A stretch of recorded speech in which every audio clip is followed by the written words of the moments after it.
Hello, নমস্কার বন্ধুরা, আপনারা কেমন আছেন? আশা করি আপনারা প্রত্যেকে ভালো আছেন। তো বন্ধুরা দেখুন, আজকে আমি রান্নার রেসিপিটা শেয়ার করবো ইলিশ মাছ ও বেগুন আলু দিয়ে একটা ঝাল। আলু বেগুন ও ইলিশ মাছের ঝাল রেসিপিটা শেয়ার করবো। তো দেখুন, কড়াইয়ে গরম তেল দিয়ে আমি বেগুনগুলো লম্বা লম্বা করে কেটেছি আর আলুগুলোকেও লম্বা লম্বা করে কেটে নিয়ে তাহলে একটু লাল করে ভেজে নেব। আর এদিকে মাছ ভাজা রয়েছে আর তার সাথে লাগছে কালো জিরে, কাঁচা লঙ্কা, শুকনো লঙ্কা, 4টে মতো শুকনো লঙ্কা, একটু আদা জিরে বেটে রেখেছি। আর দেবো আজকে বন্ধুরা কয়েকটা বড়ি। তো এখন এটাকে লাল করে ভাজা হয়ে যাচ্ছে, এখন এটাকে আমি তুলে নেব।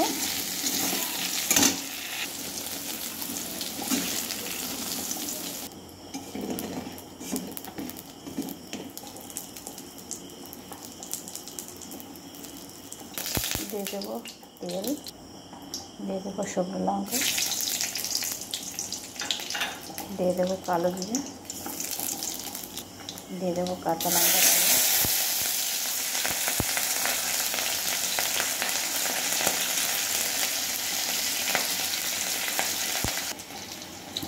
মশলা বাটা,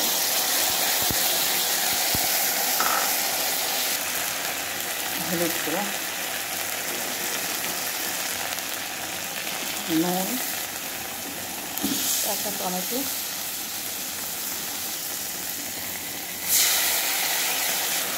দিয়ে দেবো বড়ি, দিয়ে দেবো লাল করে আলু ভাজা। মশলাটা খুব সুন্দরভাবে কষানো হয়ে গেছে। দেখুন তেল ছেড়ে দিয়েছে। এখন দিচ্ছি ভাজা বেগুনগুলো পরে দিচ্ছি এই কারণে যেন গলে না যায়। দিয়ে দেবো ঝোল। তা এখন ঝোলটা বলক আসলে তবে মাছটা ছেড়ে দেবো। তো এখন মাছগুলোকে আমি ঝোলে দিয়ে দেবো।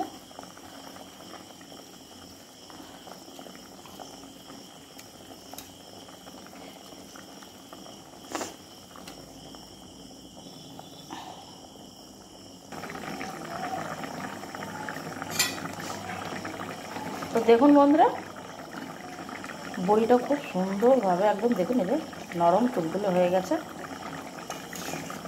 তো এখন এটাকে আমি নামিয়ে নেব। তো আমার